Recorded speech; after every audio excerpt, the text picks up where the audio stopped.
Urea and other type of the nitrogenous waste. जो हम nitrogenous waste पढ़ रहे थे उनमें हमने अमोनिया का जिक्र किया, फिर हमने और मीथेन और यूरिया साइकिल का जिक्र किया। अब हम ये बता रहे हैं कि ये यूरिया जो है ये क्या है।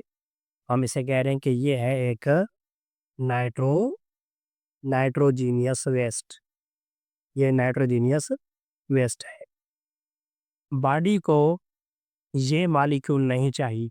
बॉडी इनको अपने फंक्शनल एक्टिविटी के बाद बॉडी इसे जिस्म से बाहर निकाल देती है। अब ये जो यूरिया है, अगर ये वेस्ट है नाइट्रोजीनियस वेस्ट, तो ये किन एनिमल के अंदर मौजूद होता है? कौन से ऐसे एनिमल है जो यूरिया को बॉडी से बाहर निकाल देते हैं? उन्हें कहते हैं यूरियो यूरियोटेलिक। वो एनिमल जो अपनी बॉडी से नाइट्रोजनियस वेस्ट यूरिया को बाहर निकालने की सलाहियत रखते हैं, उन्हें हम क्या कहते हैं? यूरियोटेलिक।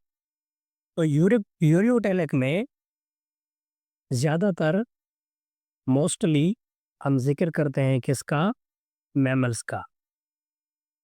मैमल्स माने वो एनिमल जो गिवन बर्थ अपने बच्चों को जन्म दें, अपनी औलाद को जन्म दें, अपने यंगन को जन्म दें और उनके बाद फिर उनको अपना दूध भी पिलाएं, उन्हें कहते हैं मैमल्स।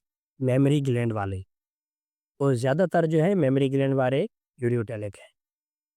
इसके बाद कुछ कहा जाता है कि यूरियोटेलिक जो है वो ये ज़रूरी नहीं है कि सिर्फ मैमल हो, कुछ एम्फीबियन भी हैं जिनमें ये यूरिया एक्सक्लूड होती है, और कुछ फिशेस जो हैं उनमें भी ये यूरिया बनती है एज आ नाइट्रोजनस वेस्ट के तौर पर। लेकिन ज़्यादा स्टडी जो है वो किसकी होगी?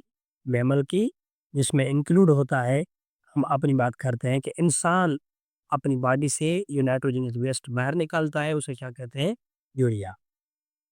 यूरिया कहाँ से बनती है और कहाँ से एक्सक्लूड होगी?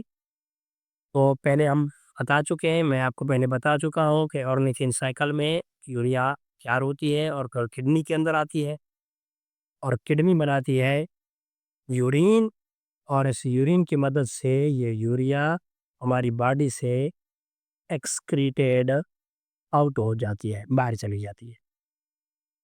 मेन कैरेक्टर ये, इसको हम कहते हैं कि ये लेस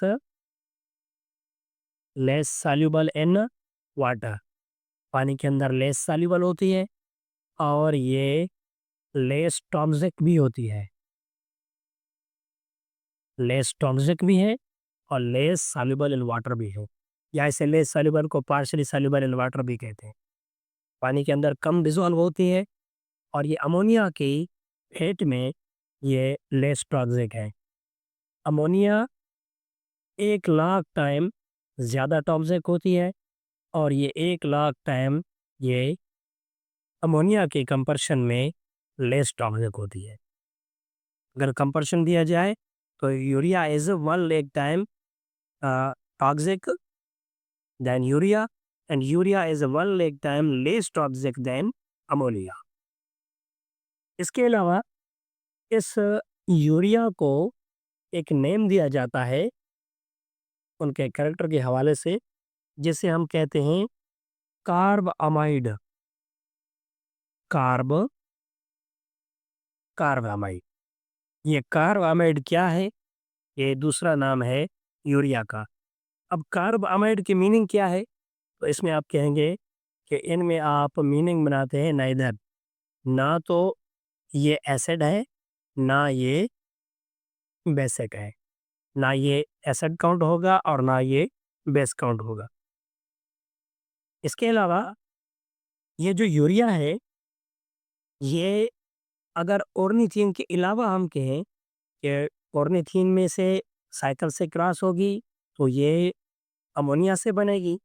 और अगर डायरेक्ट हम अपनी बात करें कि हम ऐसा क्या खाते हैं कि ये यूरिया बनती है हमारी बॉडी के अंदर, हम कार्बोहाइड्रेट भी खाते हैं, हम प्रोटीन भी खाते हैं, हम लिपिडिक मॉलिक्यूल भी खाते हैं। तो ये सारी चीज़ें जो हैं हमारी बॉडी के अंदर जब कंबाइन हो जाती हैं, तो ये एक लेस टॉक्सिक नाइट्रोजनस वेस्ट बन जाता है जिसे यूरिया कहते हैं। और अगर आपसे ये पूछा जाए कि आप इसे स्टेट ऑफ मैटर में बताएँ। जैसे मैंने आपको बताया था कि अमोनिया जो है, वो गैस है। तो अगर स्टेट ऑफ मैटर में यूरिया पूछा जाए तो यूरिया क्या है? आप कहेंगे ये जो यूरिया है, ये ऐज़ अ लिक्विड एक मॉलिक्यूल है। ये लिक्विड की फॉर्म में हमारी बॉडी से बाहर स्थित होगी।